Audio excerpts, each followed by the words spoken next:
काही काळ घाम येत होता म्हणून केतन दारात गेला, पण दिव्यात लोकल गाडीत मोठी गर्दी झाली। दिव्यावरून गाडी निघाली आणि मुंब्राजवळ येताच बाजूने एक लोकल जोरात गेली। लोकल मधल्या कुणाची तरी बॅग लागली आणि केतन खाली पडला। आम्ही साखळी ओढून लोकल थांबवण्याचा प्रयत्न केला, पण लोकल ठाणे स्थानकातच थांबली। तिथं काही जणांना लागलं होतं अशी माहिती मुंब्रा अपघातात मृत्यू पावलेल्या उल्हासनगरच्या केतन सरोज या तरुणाच्या मित्रानं अर्थात दीपक शिरसाट यानं सांगितली।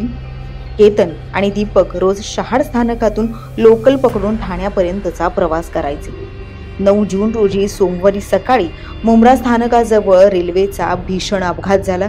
या अपघातात 4 जणांचा मृत्यू झाल्याची माहिती समोर आली आहे, तर काही जण गंभीररित्या जखमी आहेत। याच मृतांमध्ये केतन सरोज या तरुणाचं देखील नाव आहे।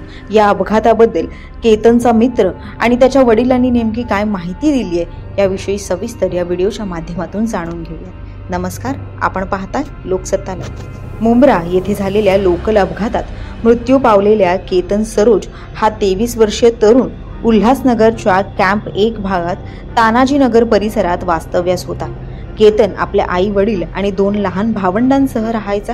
घरची परिस्थिती बेताची होती, पण केतननं आपलं पदवी शिक्षण पूर्ण केलं। काही महिन्यांपूर्वी त्याला ठाण्यात वागळे इस्टेट येथील कंपनीत नोकरी लागली होती।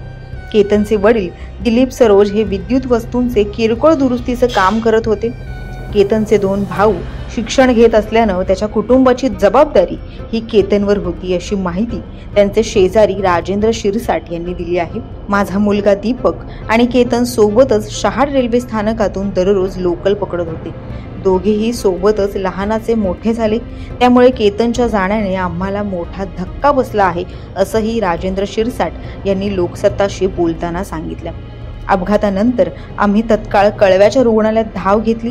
दीपकनं सांगितलं की केतन आणि तो सोबतच होते, मात्र घाम येत होता आणि गरम होत असल्यानं केतन लोकलच्या दरवाजाकडे गेला आणि हा अपघात झाला अशी ही माहिती राजेंद्र शिरसाट यांनी दिली। शहाड रेल्वे स्थानकात लोकलमध्ये जास्त गर्दी नसते। कल्याण स्थानकात लोकल काहीशी रिकामी होते, मात्र आज दिवा स्थानकात लोकल थांबल्यानंतर त्यात मोठी गर्दी झाली, त्यामुळे लोकलच्या दरवाजावर असलेल्या प्रवाशांवरही भार होता। दिवा स्थानकातून लोकल निघाल्यानंतर तिला वेग होता। त्याचवेळी मुंब्रा स्थानकाजवळून लोकल जात असताना शेजारून वेगाने एक रेल्वे गेली। त्या रेल्वेतही गर्दी होती। त्या गर्दीतल्या कोणत्या तरी प्रवाशाची बॅग किंवा काहीतरी लागलं, त्यामुळे डब्यातले अनेक जण गाडीतून पडले अशी माहिती दीपक शिरसाट यांनी दिली। दरम्यान या अपघातामुळे सरोज कुटुंबियांवर दुःखाचा डोंगर कोसळला आहे। संपूर्ण कुटुंबासाठी हा मोठा धक्का आहे। या संपूर्ण घटनेमुळे उल्हासनगरच्या तानाजीनगर परिसरात एकच हळहळ व्यक्त होत आहे।